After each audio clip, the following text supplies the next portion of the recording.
I checked the marriage form and handed it to a clerk along with my fiancé, Alex. The clerk said, "Let me take a look at it for you," and took the form from my hands. While we waited, Alex walked over to talk to his family, looking happy. I could have a great life with him and get along well with his family, I thought to myself. As I was thinking, I overheard a conversation between Alex and his family that caught my attention. It took a moment to fully understand what they were saying. "Once they hand in the marriage form, she won't be able to get away from us," one of them said. "I've finally got my helper. I won't have to work anymore. Alex, you did great. Now we can live comfortably." "I want a new purse," another added. "I want new golf clubs," someone else said. "I'll let her do all the housework. We'll live the easy life from now on." I couldn't believe what I was hearing. What are they talking about? I thought, frozen in shock. I noticed the clerk looking at me, wide-eyed. She must have overheard everything too. It seemed like Alex and his family were so excited that they didn't notice how loud they were talking. The clerk looked at me and quietly said, "Everything's fine, but I'll return this form to you," handing it back to me. I quietly said, "Thank you," and slipped the form into my bag. My name is Lisa, a 30-year-old office worker. I worked hard to get into a good high school and university, then, I landed a job at a top IT company. I gave my all to my career and was promoted to section manager by age 30. The harder I worked, the more success I had, and I felt proud of myself. But sometimes, I felt lonely. It had been a while since I had a boyfriend. When I saw my friends getting married, having babies, and living happy lives, I couldn't help but feel sad. Am I going to be alone forever? I wondered.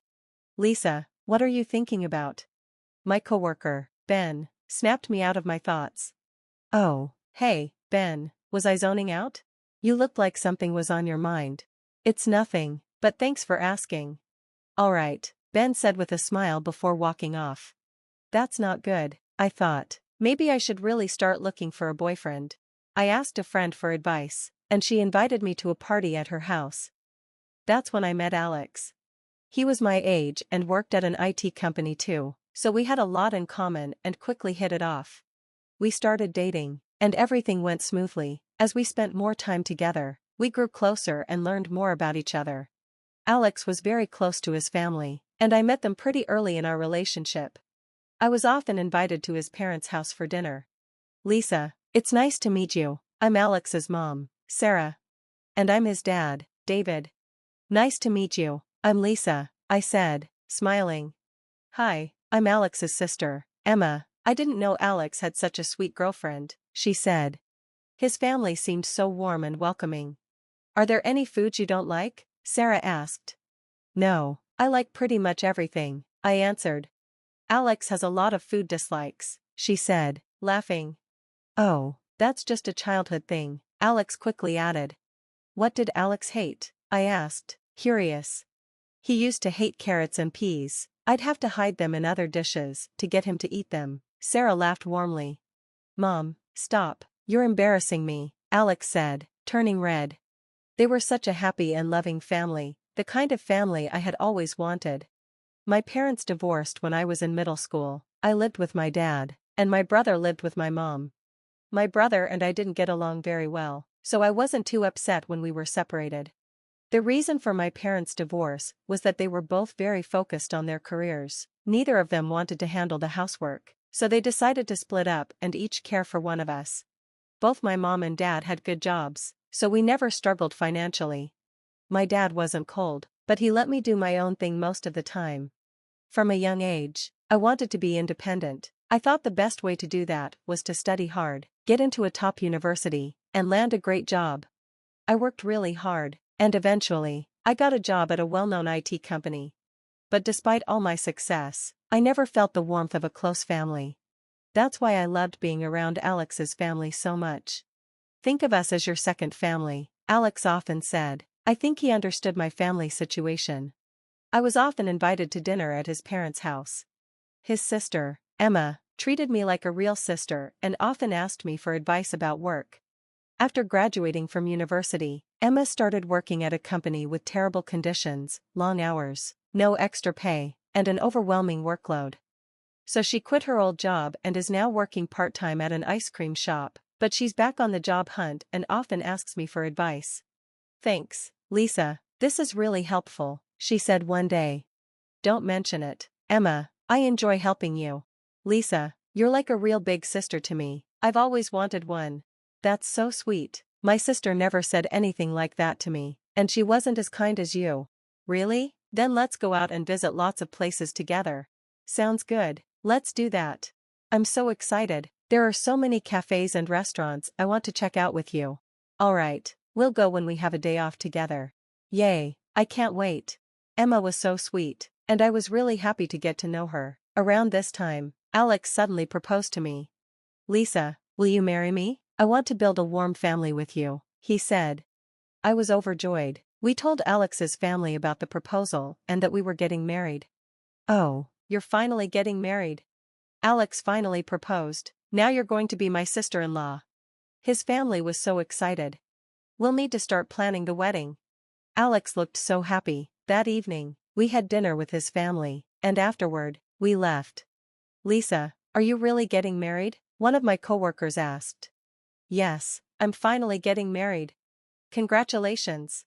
Thanks so much. Everyone at work congratulated me warmly.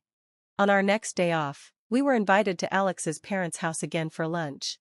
On the way, Alex said, I need to tell you something important later. Okay. Alex seemed cheerful, so I figured it was good news. When we arrived at his parents' house, there was a big turkey on the table. Are we celebrating something today? I asked. Alex's mom smiled and said, I'm so happy to think that you're going to be my daughter-in-law. She looked so cute as she said this with bright eyes. We opened a cold beer and enjoyed the turkey. It felt nice to celebrate something so special. After chatting casually, Alex said, Oh, I forgot to mention something important. I'm thinking of going to the marriage registry today. What? I've already taken care of everything. I was surprised. Wait, we're going today? Is there something special about today? No, it's not like that. Then why today? I just wanted to get it done as soon as possible. But why not wait until after the wedding? The wedding is still far off. We had visited several venues and found one we really liked, but it was so popular that we could only get a reservation months later. I think we should wait until after the wedding, I suggested. No, I want to be married to you as soon as possible, the sooner, the better for both of us, Alex insisted. Lisa, I agree with Alex. You should get married as soon as you can, Alex's mom added. We had also been planning to find an apartment between Alex's workplace and mine. Well, about that. We were thinking of moving into this house together, Alex said. What? I was shocked. I thought we'd be living alone. I mean, it would take time to find an apartment, and we also need to prepare for the wedding. Then I think it would be better to stay at my parents' house first and take our time looking for a place, Alex reasoned. Alex had a point, but I was nervous about living with his family. I wasn't too keen on the idea of living with family, but Alex's family was so kind and welcoming. Don't worry, Lisa, we're ready to welcome you into our family. We understand your situation, so you don't have to worry about anything, his mom said with a warm smile. That reassured me, and I decided I could live with them. Okay, thank you so much, I said. Then let's head to the marriage registry, Emma said excitedly, and the rest of the family agreed. I nodded, all right, let's do it. We all went to the marriage bureau together. Since Emma hadn't been drinking, she drove us there. When we arrived, I was feeling a bit nervous from the drinks I'd had, so I excused myself to use the bathroom before submitting the marriage registration form. When I returned, Alex's parents and Emma were chatting happily. I handed the marriage registration form to the clerk with Alex. The clerk said, "Let me check it for you," and took the form. While we waited, Alex walked over to his family, looking happy and relaxed. With him, I could have a wonderful family and get along with everyone, I thought. But then, I overheard something disturbing in the conversation between Alex and his family. It took a while, but once they submit the marriage form, she won't be able to get away from us, one of them said. I finally have my helper. I won't have to work now. Alex, you did well. Now we can live the good life. Yes, I want a new purse. And I want new golf clubs. I'll even let her do all the housework. We'll live the easy life from now on. I couldn't believe what I was hearing. What are they talking about? I thought. completely shocked. The clerk looked just as stunned, her eyes wide. She must have overheard everything too. It seemed like Alex and his family were so caught up in their excitement that they didn't notice how loud they were speaking. The clerk leaned in and whispered, "Everything looks good, but I'll return this form to you," as she gently handed the form back to me. I whispered back, "Thank you," and quickly tucked the form into my bag. After I put it away, Alex came over to me. "Has everything been submitted without any problems?" he asked. "Yes," I lied. "Great, let's go home," he said with a smile. I followed Alex's family home. They had always seemed warm and friendly, but now they looked intimidating. That day, they drove me home, but the next day Alex said, "We're married now, so it's time for you to move in with my parents." I agreed, deciding to move in to see if what I overheard was really true. Of course, I pretended I'd already canceled my apartment plans, telling Alex I would handle everything myself, and that I'd be selling my belongings to a recycling company soon. We moved in with his parents. As soon as I arrived, everything felt different. "Lisa, I manage all the finances in this house," Alex's mom said, "so you need to put your salary into the household account." "What?" I asked, shocked. Alex nodded, "My mom will handle everything. She'll give you money for lunch and other expenses, and she'll manage the finances." "Oh, really?" I asked. "That's right, so don't worry about giving me your entire salary," Alex added. "And one more thing," his mom continued, "you'll do all the housework." "What?" I replied, taken aback. "Is there a problem with that?" she asked, raising an eyebrow. "I'm working too," I said. "I think that's too much to ask, handling all the housework too." "Oh, so you're not even willing to try?" she snapped.